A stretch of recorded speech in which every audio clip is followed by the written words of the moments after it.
Om Tavakatamratam Tapta Jivanam Kavibharididham Kalmashapaham Shravanamangalam Srimadatam Bhuvigunanti Bhurirajana. Your words are like nectar, bringing life to scorched souls. They are praised by poets and remove all sin. They are auspicious to hear, wonderful and exalted. Those who spread these words throughout the world are truly giving souls. Welcome everyone to our class on the Gospel of Sri Ramakrishna. It is October 16th, 1882. And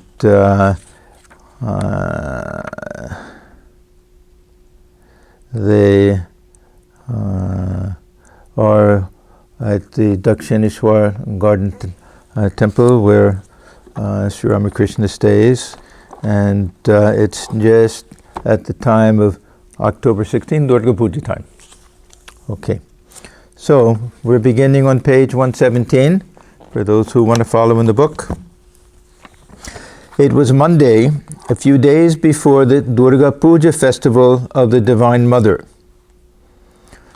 I'm sure practically everyone knows. For those who may not know, this is probably the most important holy day on the calendar in Bengal.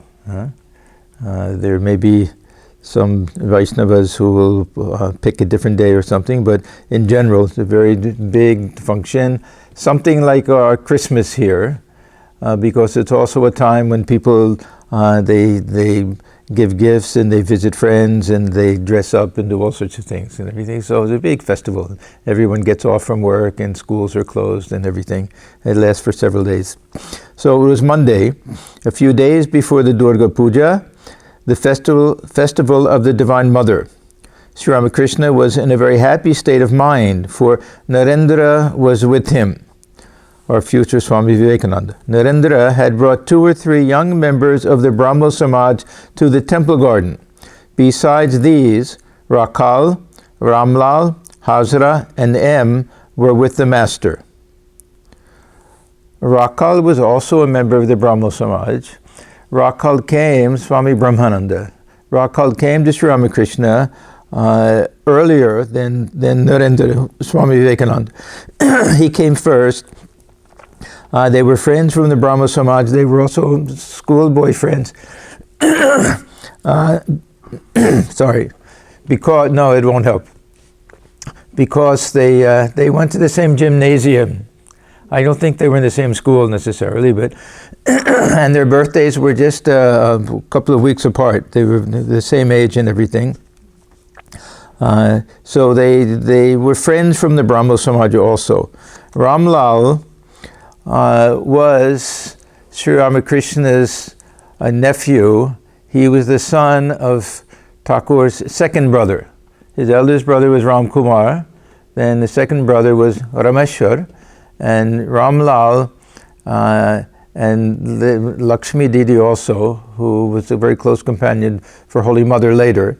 They were the son and daughter. I don't know if there were other children, but Ramlal was related to Sri Ramakrishna as his nephew, but Thakur's brothers were both quite a bit older.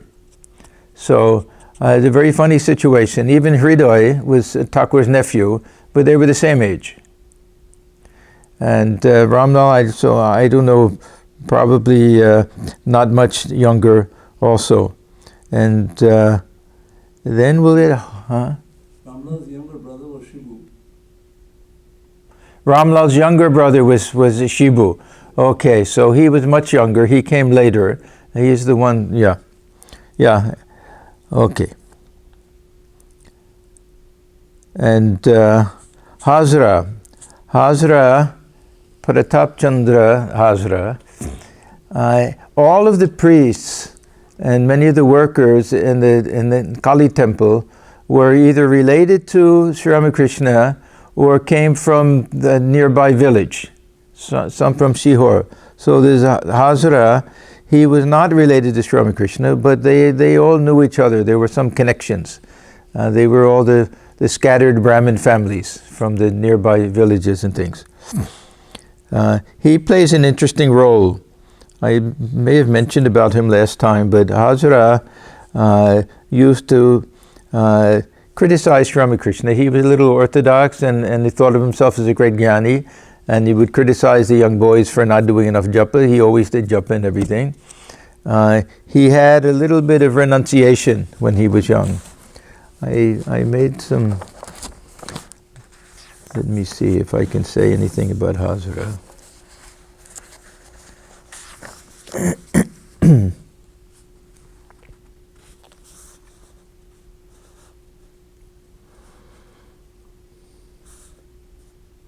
So he came from a village a few miles to the west of Thakur's village of Kamarpukur. And Sri Ramakrishna met him for the first time in Hridoy's house in Shihor. And he had a wife and a son and a daughter and an elderly mother. But, and he also had a debt. This was the other thing. He was always talking big high stuff, but he was always trying to earn money. And just by showing how holy he was. So he would sit outside of Thakur's room and tell his beads. But he was a follower of the formless aspect. Nirakarbad.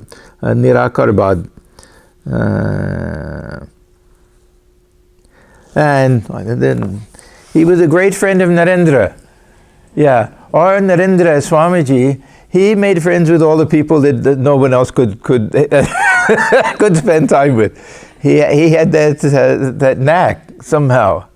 It's interesting to see. He became very close friends with Girish. Such a huge age difference between the two of them. And Pratap, so whenever Thakur would criticize him, that he would defend him a little bit. And so that was Swamiji's nature, that people who had some difficulty or some problem that other people didn't care for them, he became friends. So very often when we hear that Swamiji left the room, he would go sit and have a smoke or chat with Hazra. They would talk about high things. He was with the Hazra at that time when they were talking about Ashtavakra Samhita. And Thakur came out and said, "Oh, what are you talking about?" And Swamiji said, "Oh, these are very high things, you won't understand them." But then they said, we were laughing, how can you say God has become the pot and God has become the table and the chair and all of that? And Thakur said, and he got into some mood and he touched him. Swamiji had all these experiences and it lasted for several days. And after that he said, now I understand what these rishis went through when they had that experience and how they could say that Brahman itself has become all this. And anyhow, so that's Hazra. And so N was there. So now we have Narendra with 2 or 3 members of the Brahmo Samaj, and Rakal, Ramlal, Hazra. So those Ramlal and Hazra were permanently staying there. They were priests in the temples. And M, of course, M is always there because he's recording it. He's always there. Narendra had his midday meal with Sri Ramakrishna. Afterwards, a temporary bed was made on the floor of the master's room so that the disciples might rest a while. Thakur's room was kind of like a public area. There was no sense of privacy or anything like that. Thakur didn't have those ideas. And I think in India in general, a house is in the West, people aren't so quick to invite anybody and everybody to come and just throw down a mattress on the floor and sleep there, and people, even unknown people. But in Thakur's room, very often the devotees would spend the night. If it was very hot out, they would go on the outside veranda. Or if they liked, they would be all over. And they had all sorts of mats and cushions and little things. They would just spread on the floor. So it's not really a bed. He's calling it a bed. Maybe they'll just put a mat and put a sheet over it and a place for someone to lie down and take some rest. So a mat was spread over which was placed a quilt covered with a white sheet. A few cushions and pillows completed the simple bed. Like a child, the master sat near Narendranath on the bed. He talked with the devotees in great delight, with a radiant smile lighting his face and his eyes fixed on Narendra. He was giving them various spiritual teachings, interspersing these with incidents from his own life. Now, this is, Thakur had a balancing act here. He's talking to so many different types. It's mostly for Narendra's sake, because Narendra is the one that Thakur knows, that he'll be the future sannyasi and will be his great follower and will spread his teachings and everything. So it's mostly for him. But in the back of his mind, he knows that M is also keeping notes of everything. And then he's got his Ramlal and Hazra there, who are mostly interested. Ramlal also plays an interesting role in all of this, because after Thakur's passing, somehow Swami Brahmananda and Ramlal had a very good friendship.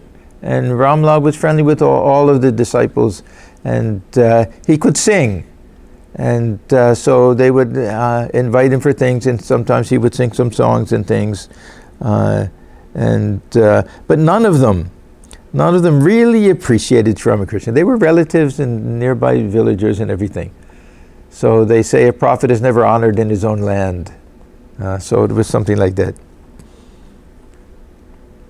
Master, after I had experienced samadhi, I'm taking this to mean after his nirvikalpa samadhi with Totapuri, my mind craved intensely to hear only about God. The reason I say that is that he had samadhi of all different types, bhava samadhi and everything before that. But after that, from Kali Temple onward, one after another, he engaged in sadhana. So there was no time to go here and there. He'll explain that how he would go and listen to the sacred texts and things. So I'm taking this as after that period. My mind craved intensely to hear only about God. I would always search for places where they were reciting or explaining the sacred books, such as the Bhagavata, the Mahabharata, and the Adhyatma Ramayana. I used to go to Krishna Kishore to hear him read the Adhyatma Ramayana. We'll hear a little about this Krishna Kishore. These were all the half devotees, and maybe on some level disciples, but all of those who came to Sri Ramakrishna before his real disciples came. And Thakur, so there was this whole group, the Vaishnava Charan and others, and then after that the Brahmos came, and then after that, starting mostly from 1881, a year before this, with Swami Brahmananda and some others, and then Swamiji and everything. So he was never fully satisfied. He would pray to the Divine Mother, Mother, please send me those pure souls who can really appreciate my words, which meant her words. And then he said, and Mother heard my prayer, and gradually, one by one, they started to come. But there's others, Vaishnava Charan, Krishna Kishore, Captain, we'll read about the Fat Brahmin. There were several of them that Thakur liked, and they enjoyed his company, and he went to all different places. He didn't like to stay home. He would visit whenever there was a holy person or a pandit, or, as he says, some recitation. So this is why whenever people would say to Thakur, how is it you know so much? You don't read. He knew how to read and write from his boyhood a little bit. In fact, he had a nice handwriting when he was young. But later half forgot everything because he never kept it up, never read any books. So he always used to say, it's true that I haven't read any books, but how much I heard.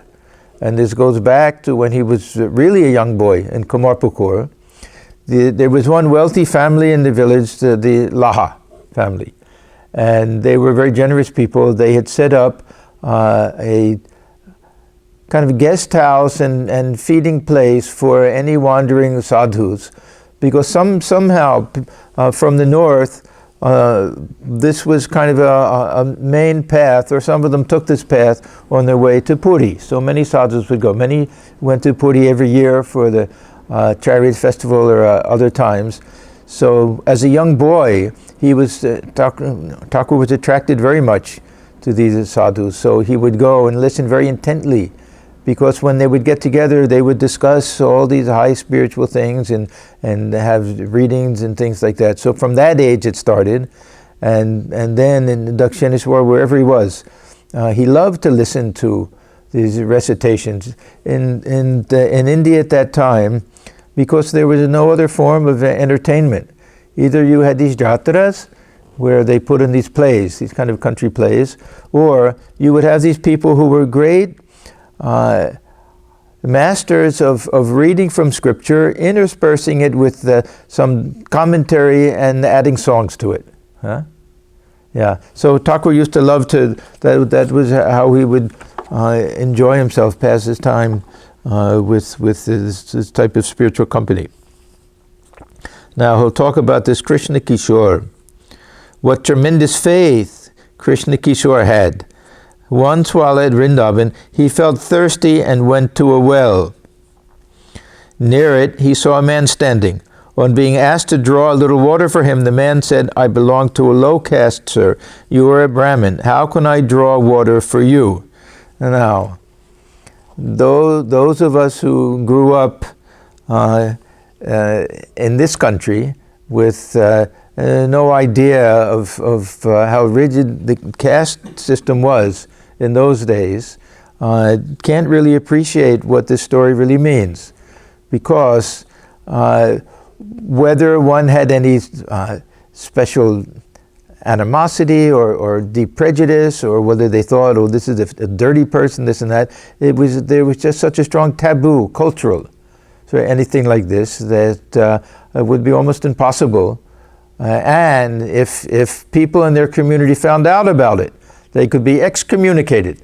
Now, what does that mean, excommunicated? It means that even family members won't be able to dine with you for a while. You won't be able to meet with other people, have to pay a fine. There were these little village groups. Holy Mother used to have this done to her all the time. And they'd have to pay some money and this and that. So it's a little bit what took place in this country, really, especially in the South, where people of color, African Americans mostly, would not be able to even drink water from the same water fountain. Huh? Yeah, so there would be, or bathrooms, they couldn't use the same bathroom. So there would be one colors only, it would say, like that. So something like that. Only without this real hatred for the outcasts, in some cases perhaps, but anyhow, the man said, "I belong to a low caste, sir. You are a Brahmin. How can I draw water for you?" Krishna Kishore said, "Take the name of Shiva." So this is not meant to show any caste prejudice. It's meant to show his faith in the divine name. By repeating his holy name, you will make yourself pure. The low caste man did as he was told, and Krishna Kishore, orthodox Brahmin that he was, drank that water. What tremendous faith. Once a holy man came to the bank of the Ganges and lived near the bathing ghat at Aryadha, not far from Dakshineswar. We thought of paying him a visit. I said to Haladhari, okay, Haladhari, who is Haladhari? Another relative. Yeah. This is related. I'll tell you, you can explain it to me, because I don't know what this term means. But he was actually related to the father, to Thakur's father.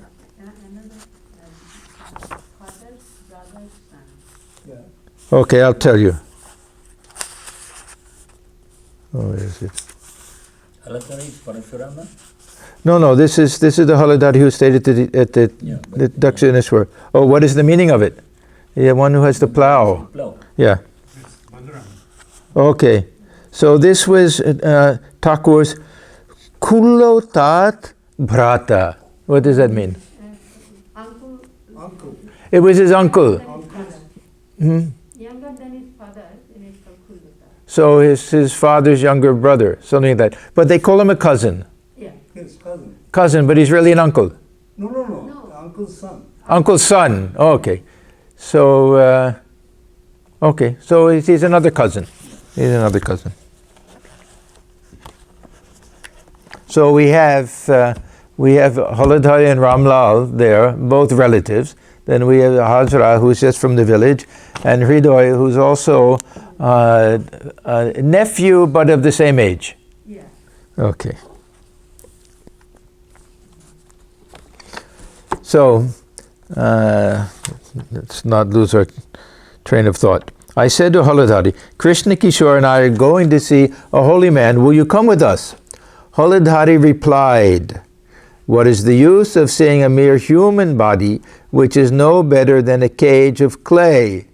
So Haladhari and Hazra were similar, that they would both consider themselves great jnanis, big Vedantists who had a higher understanding of everything.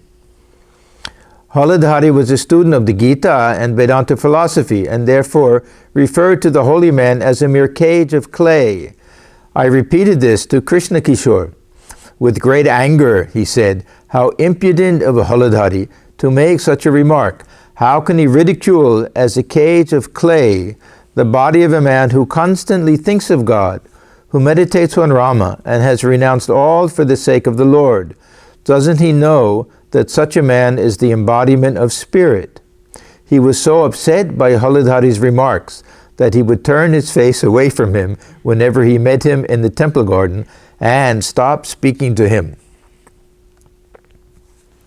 Once Krishna Kishore asked me, see, they were all orthodox. That meant that they kept to a lot of the Brahminical customs and things. So once he asked me, Thakur speaking, why have you cast off the sacred thread? Now, I don't know, did Thakur wear it later? But during the time of his sadhana, not only sacred thread, his wearing cloth he would take off. And Hridoy used to get angry, and also he used to criticize him. This is the sign of our culture and heritage. We belong to a Brahmin family. How can you remove it? It's not supposed to be removed. And Thakur used to say that pride of birth and caste is one of the fetters. When calling on mother, how can I have this sign of my high birth? So he had a very beautiful answer for that. That's why he took it off. Maybe after his sannyasa he took it off forever. I don't know. I never thought about it. In his picture, of course, we don't see any sacred thread there. So possibly after sannyasa. And sannyasi, part of the sannyasa ceremony is you consign the sacred thread to the fire and don't wear it anymore, because it's a sign of, again, a role in society. Sannyasin is outside of society. So once Krishna Kishore asked me, why have you cast off the sacred thread? In those days of God vision, I felt as if I were passing through the great storm of Ashwin. This was cyclone of 1864. And everything had blown away from me. No trace of my old self was left. I lost all consciousness of the world. I could hardly keep my cloth on my body, not to speak of the sacred thread. So, did it just fall off? We don't know. It gets wrapped around. It's not so easy to fall off. It's loose. It's loose. Yeah. I wore the sacred thread for 4 years. This is when we take brahmacharya vows, we become Brahmins. I was a 4-year Brahmin because we get sacred thread in Gayatri and have to repeat Gayatri for 4 years that way. And then during the sannyas ceremony, it's taken off. Yeah, it gets worn out. Some with Gayatri, they'll hold it and use that as part of the keeping count and other things. Sometimes there are many Brahmin widows, in order to make a little money, they'll make these sacred threads. And it's complicated, and there are different types with so many strands and knots and everything in it. Yeah, so maybe it just got worn out and fell off. Who knows? I said to Krishna Kishore, you will understand if you ever happen to be as intoxicated with God as I was. And it actually came to pass. He too passed through a God-intoxicated state when he would repeat only the word Om and shut himself up alone in his room. His relatives thought he was actually mad and called in a physician. The same thing that happened with Thakur. Huh? They thought that he was mad. Tunghadi, hi.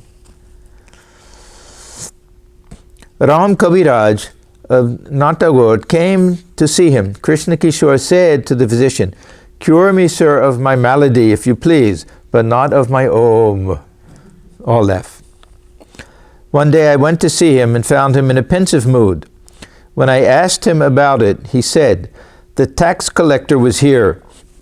He threatened to dispose of my brass pots, my cups, and my few utensils if I didn't pay the tax, so I'm worried." I said, Sri Ramakrishna speaking, "But why should you worry about it? Let him take away your pots and pans. Let him arrest your body even." And he's teasing him now because he also had some high Vedantic ideas. "How will that affect you? For your nature is that of ka." Ka in Sanskrit, in Bengali is in ka. It's akasha.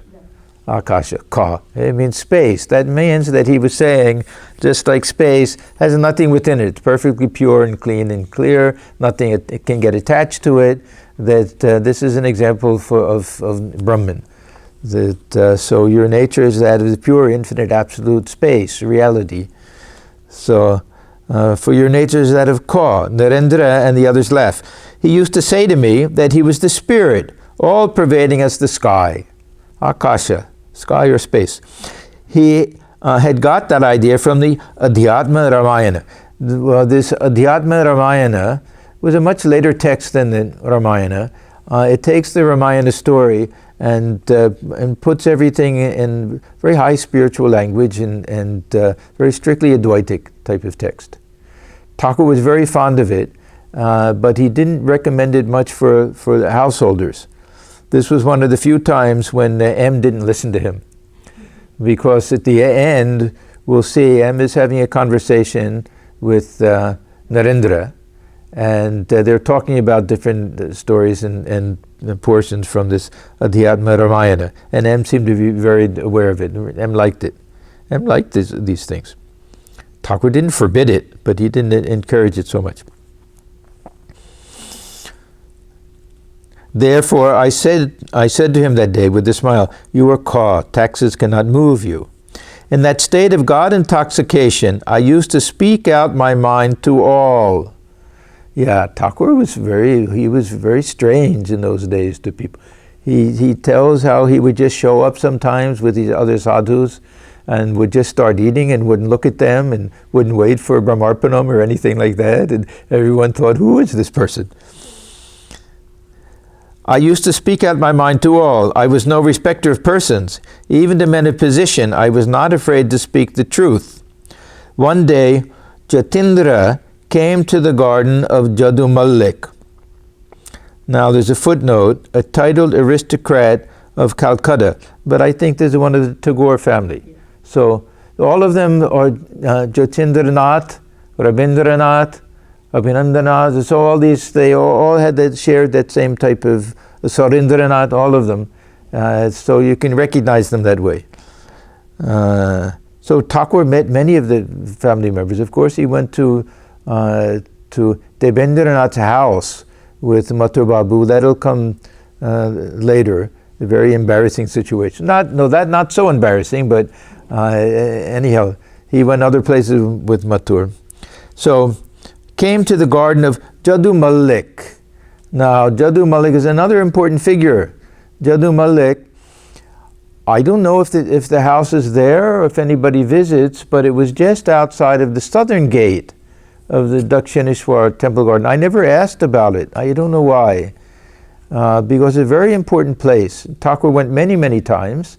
Thakur went with Narendra on third or fourth visit, and no one was there. Thakur was so well known to the family that the gatekeepers, the Jadu Malik was very wealthy.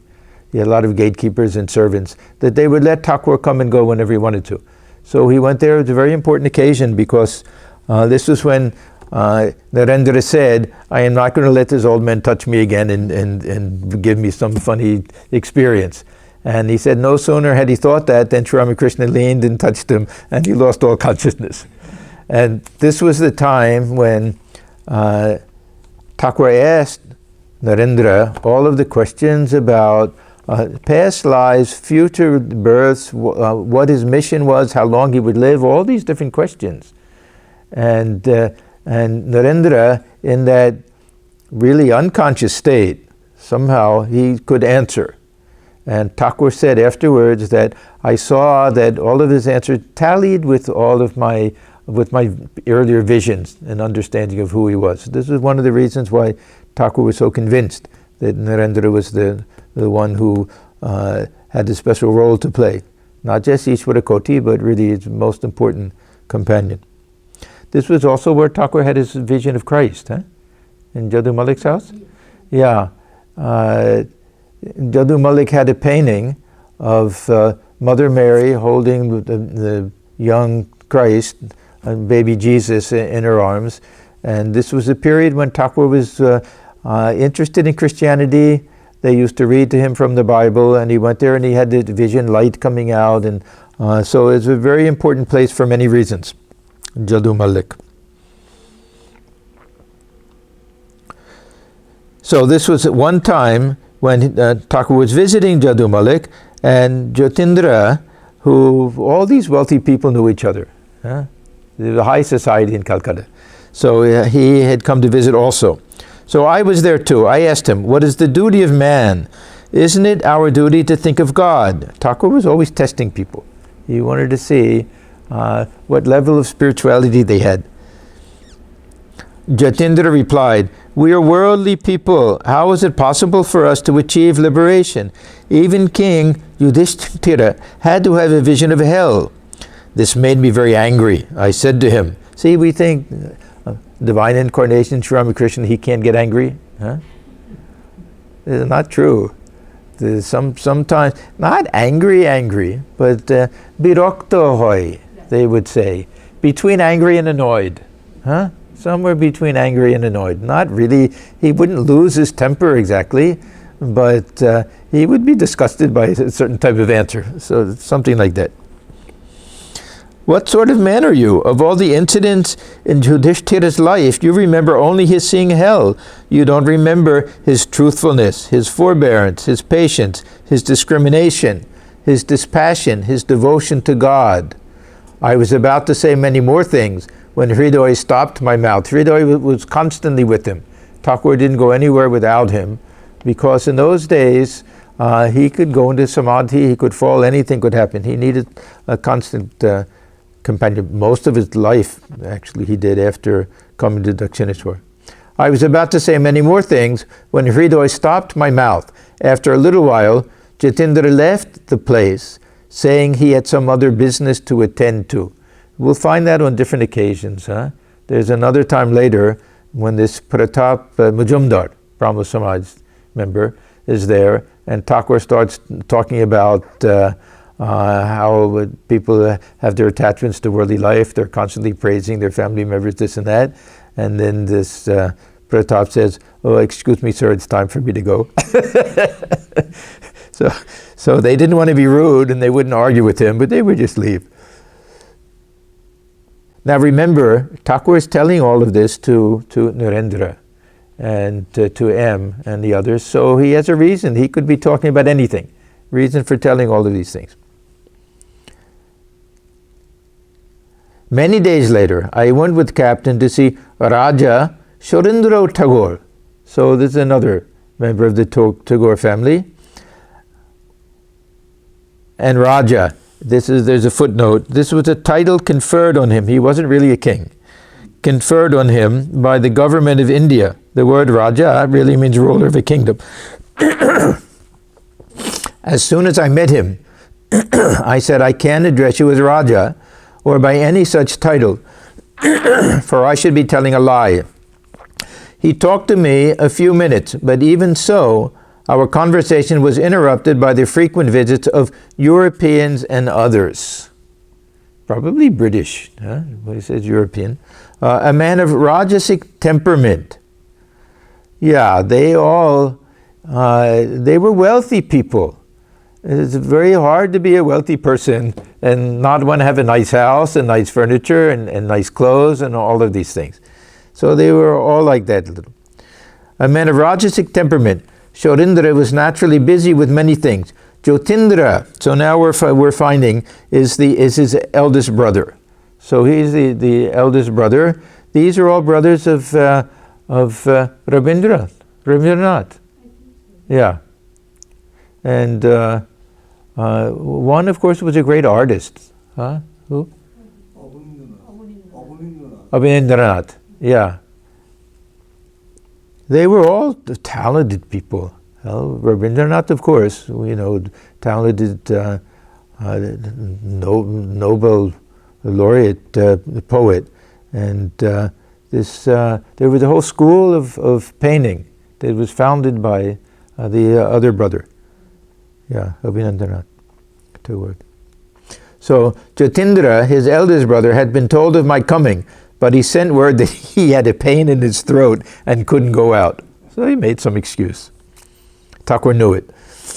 One day, in that state of divine intoxication, I went to the bathing ghat on the Ganges at Baranagar. There I saw Jaya Mukherjee repeating the name of God. I don't know who he was. Another well-known person in Calcutta at that time, probably. But his mind was on something else. I went up and slapped him twice on the cheeks. This isn't the real time. We'll get to that now with Rani Rashmani. Huh? At one time, Rani Rashmani was staying in the temple garden. She came to the shrine of the Divine Mother, as she frequently did when I worshipped Kali, and asked me to sing a song or two. On this occasion, while I was singing, I noticed she was sorting the flowers for the worship absent-mindedly. She was actually thinking of some lawsuit at the time.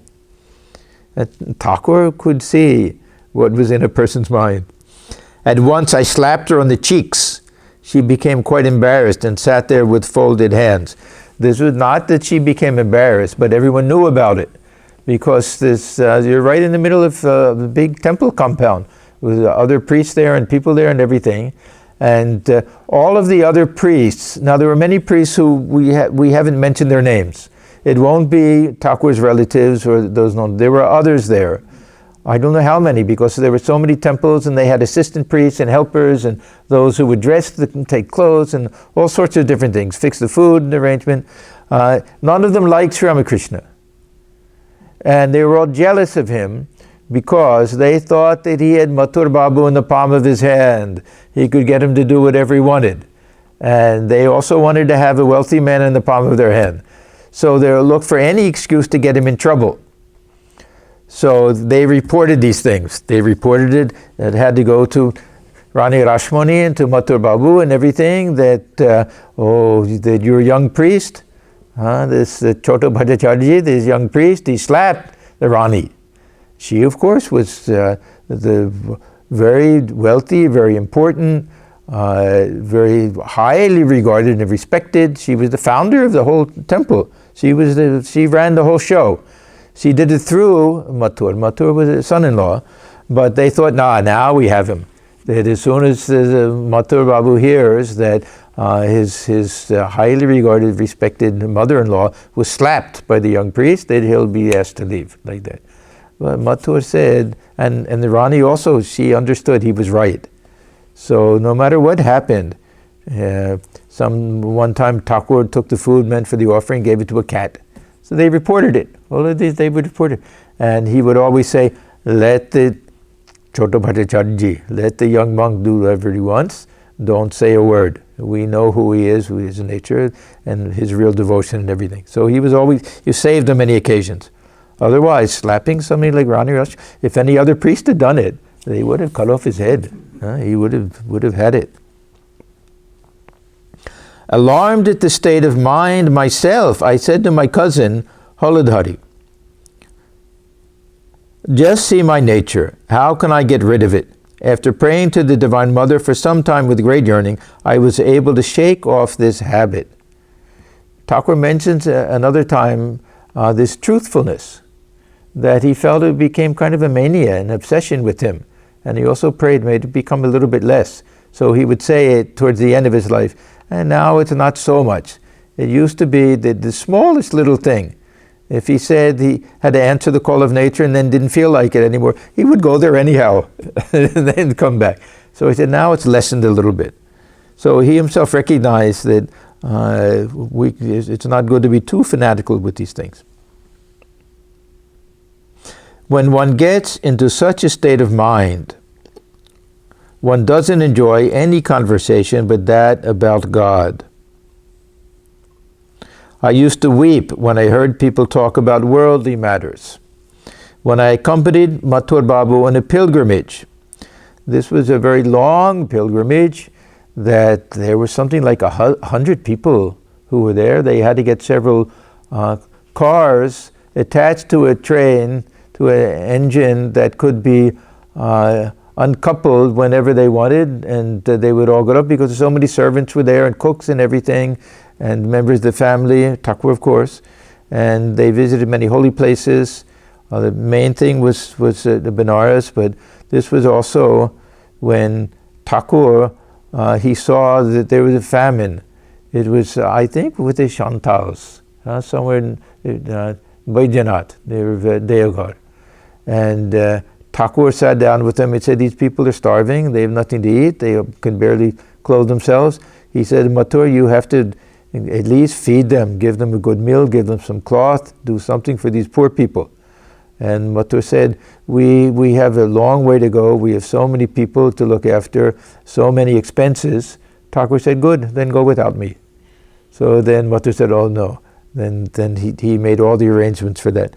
So this was a long, very important pilgrimage. Must be the same time when he in Vrindavan, when he was with that Ganga Mai. Were there two different pilgrimages, or just one? Anyhow, there are many stories from the pilgrimage period. Thakur talks about all of these. One nice thing, we have so much information about Sri Ramakrishna because he liked to reminisce, he liked to tell stories of his own life for the benefit of his disciples, because he himself was the best example of his teachings. And he wanted them to feel this familiarity with him, this intimacy and closeness with him. So he himself tells all of these stories. This was in Vrindavan. There was an elderly woman who was a great, you could say almost a Vaishnava saint.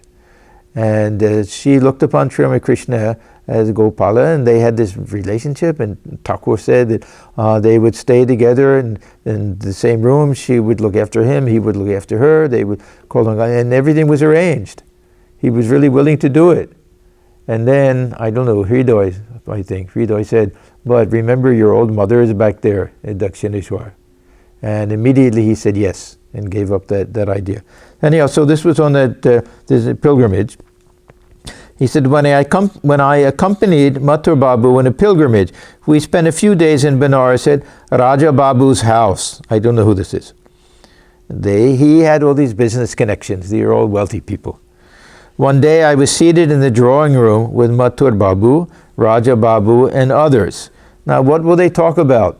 They'll talk about their properties. They were all landlords, how hard it is to collect money from this place, and how we have to pay taxes, all of these worldly things. Hearing them talk about various worldly things, such as their business losses and so forth, I wept bitterly and said to the Divine Mother, Mother, where have you brought me? I was much better off in the temple garden at Dakshineswar. Here I am in a place where I must hear about lust and gold, but at Dakshineswar I could avoid it. Now, this pilgrimage to Varanasi was also very important because Thakur had so many visions here. When he first got there, there's this Kashi, there's some idea, there's the city of gold. And Thakur felt that. And he felt that every foot of ground, square foot of ground, was so sacred that he would have to go to the outside the city limits or the other side of the river to answer the call of nature. Yeah?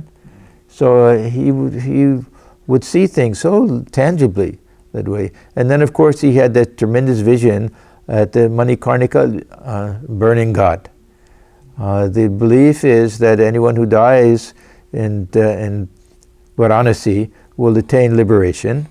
And this Manikarnika burning ghat is the most important place. This is for centuries. There are at least 3 or 4 different bodies being burned at the same time. so that there's never a time when there's not one body being burnt. It's been continuous through centuries.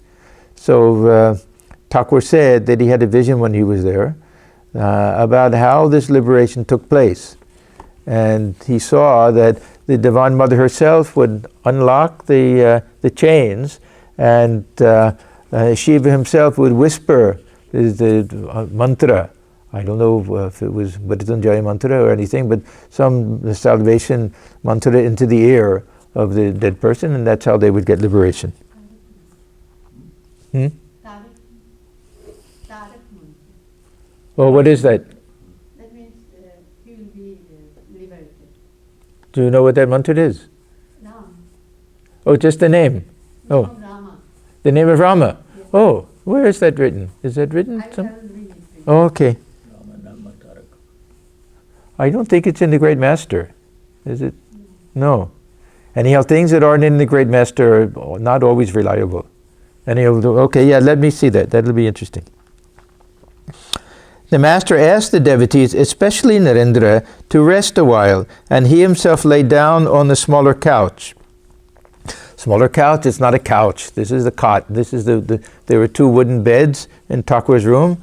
One larger one closer to the western wall, and then next to that a little bit lower, and that's where Thakur used to sit when he would converse with the devotees. Other devotees would even sit on the cot with him sometimes.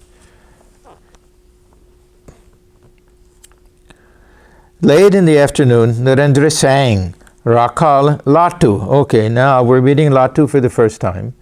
Latu was an orphan boy. Now, orphan in India doesn't always mean that a mother and father had both died. It can mean that they were too poor, or one died, or the child had to live with a relative, or something like that. So I don't know if both parents died or not, but he lived with his uncle. They both died. He lived with his uncle, and they were poor. Nobody knows much about the family, but they were very poor. So the uncle went to Calcutta to look for work and took this young Latu with him, and ended up working for Ramchandra Datta, Thakur's great disciple, householder disciple, and gradually this Latu, this young boy, he started running errands because Ram used to send supplies and things to Dakshineswar for Ramakrishna, and the more Latu went there, the more he fell in love with Ramakrishna, and the more Ramakrishna loved this young boy. So eventually he asked this Ram, yeah, you give him to me. Let him stay with me. So he was one of the first of the future monastic disciples, later of course became Swami Adbhutananda, to stay permanently at Dakshineswar. And he did a lot of service for a Holy Mother. He would help her make chapatis, mix the dough and all of that, knead the dough, and was one of the very few who had that intimate connection with Holy Mother, so she didn't remain veiled in front of him. The elder Gopal, who became Swami Adbhutananda, because he was so much older, and because the Latu was so much younger, both had that rare privilege. Even Sharad Maharaj, Swami Sharadananda, who served her so much, she remained veiled in front of him, even in Jaidambati. Generally, and the tradition was that when the woman went back to her own village, she would be free there. That's why she loved to be in Jaidambati. She didn't have to remain veiled. But sometimes if these babus came from Calcutta, again, she would veil herself. Or even in this case, some of the disciples. So, Raka, Latu, M, Hazra, and Priya, Narendra's Brahmo friend. There's one Priyanath Sinha. It must be the same one who met Swamiji years later in Almora, and we also have recorded conversations with him in the complete works. It's just before the conversations with Sharat Chandra Chakravarti. No? Huh? No. This is no, what is I think is the Priyat. Anyhow, this is his Brahmo friend, they were present. The singing was accompanied by the drum. Meditate, O my mind, on the Lord Hari. the stainless one, pure spirit through and through. How peerless is the light that in him shines. How soul-bewitching is his wondrous form. How dear is he to all his devotees. After this song, Narendra sang. Most of the songs that Narendra sang when he first came to Sri Ramakrishna were Brahmos songs. Because he was a member of the choir, of course, whatever, the Brahmo Samaj. He sang with them. They had their own songbook. The Brahmo Samhita, what is it called? Anyhow, that has all of, even that's available now. Yeah, I don't know if, we don't sell it, but there are copies of it. So those were the songs he knew. He must have known many others, but after coming to Sri Ramakrishna, then we'll find that he had such a brilliant memory. I don't know how he could memorize these songs so quickly. And Thakur also, without reading any of them. How many songs he knew? Huh? All of the Ramprasad Kamalakanta songs, so many of this, these Vaishnava songs, Vidyapati, Chandida, all of these songs, he had all of them committed to memory. Of course, he heard kirtan so many times, but still, it's a tremendous memory. Swamiji also. Oh, when will dawn for me that day of blessedness, when he who is all good, all beauty, and all truth, will light the inmost shrine of my heart? When shall I sink at last, ever beholding him, into that ocean of delight? Lord, as infinite wisdom, thou shalt enter my soul, and my unquiet mind, made speechless by thy sight, will find a haven at thy feet. In my heart's firmament, O Lord, thou wilt arise as blissful immortality, and as when the Chakora beholds the rising moon, it sports about for very joy, so too shall I be filled with heavenly happiness when thou appearest unto me. Thou one without a second, all peace, the King of kings, at thy beloved feet I shall renounce my life, and so at last shall gain life's goal. I shall enjoy the bliss of heaven while yet on earth. Where else is a boon so rare bestowed? Then shall I see thy glory, pure and untouched by stain. As darkness flees from light, so will my darkest sins desert me at thy dawn's approach. Kindle in me, O Lord, the blazing fire of faith, to be the pole star of my life. O succor of the weak, fulfill my one desire. Then shall I bathe both day and night in the boundless bliss of thy love, and utterly forget myself, O Lord, attaining thee. Narendra sang again. With a beaming face, chant the sweet name of God, till in your heart the nectar overflows. Drink of it ceaselessly and share it with all. If ever your heart runs dry, parched by the flames of worldly desire, chant the sweet name of God, and heavenly love will moisten your arid soul. Be sure, O mind, you never forget to chant his holy name when danger stares in your face. Call on him, your Father compassionate. With his name's thunder, snap the fetters of sin. Come, let us fulfill our heart's desires by drinking deep of everlasting joy, made one with him in love's pure ecstasy. Now Narendra and the devotees began to sing kirtan, accompanied by the drum and cymbals. They moved round and round the master as they sang. Kirtan, sometimes we have this feeling kirtan means that you're repeating something over and over and over again, or that the main singer will sing it, and then after that you'll repeat it again. There's Hare Krishna, Hare Rama. But they did kirtan also with different songs. Could be either way. Most of the time they're actually singing songs, but the main thing is that they're playing the drum and with the cymbal, and they're standing up and they're dancing usually. Kirtan, this became very, very popular because of Chaitanya Deva. And they would do it on the street. They would go out. And but in Thakur's room, it's such a small area. So all you can do is go in a circle. So if they want to be dancing and moving, dancing means something like this, not other types of dancing.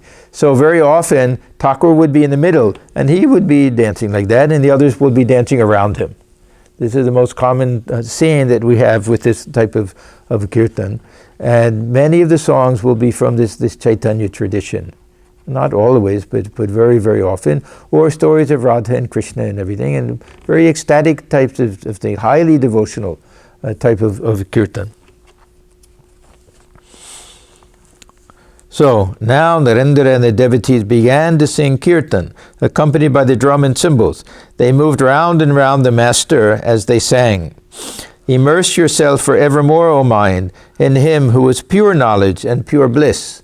Next they sang, O when will dawn for me that day of blessedness, when he who is all good, all beauty, and all truth will light the inmost shrine of my hearts. Yet generally this kirtan will be from the Vaishnava tradition. Here, these are mostly Brahmos songs.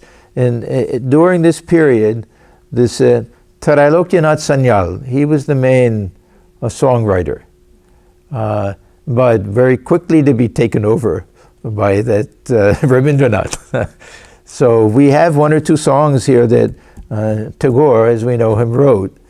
But most of them, he was just, at that time, he was born 2 years before Swamiji. So at this time, if Swamiji is 18 or 19, so he was just barely 20, something like that, 20, 21 at the most, and just starting to write. 2 years. They were 2 years apart. 1861. Yeah, they were 2 years apart. Yeah, because we celebrated the 150th 2 years before Swamiji's. At last, Narendra himself was playing on the drums. Swamiji could do everything. He, of course, could sing. He could play tabla. Tanpura, of course, if they sang, they could generally play the tanpura. He could do everything. He came from a well-to-do family also. They became very poor when his father died, but before that, he had all sorts of tutors, and they had stables. He learned horseback riding, all sorts of different things. So he had a very well-rounded type of education. And his father also was very well-rounded. His father loved this Persian poetry and things, and this Hafiz and others. Like our Swami C likes Hafiz. So at last, Narendra himself was playing on the drums, and he sang with the master full of joy. With a beaming face, chant the sweet name of God. When the music was over, Sri Ramakrishna held Narendra in his arms a long time and said, "You have made us so happy today." The floodgate of the master's heart was opened so wide that night that he could hardly contain himself for joy. This was his dream. The Narendra and Latu and those others would start to come. How he prayed for that. Every night he would go and go up to the roof and call out, "Mother, where are they? Come, my young boys, come. I'm dying. My lips are parched." Mouth is burning, talking to worldly people day and night. So he was so thrilled when they came. Intoxicated with divine love, he paced the long veranda north of his room. Now and then he could be heard talking to the Divine Mother. Suddenly he said in an excited voice, "What can you do to me?" Was the master hinting that Maya was helpless before him, since he had the Divine Mother for his support? Narendra, M, and Priya were going to spend the night at the temple garden. This pleased the master highly, especially since Narendra would be with him. The Holy Mother, who was living in the Nahabat, just a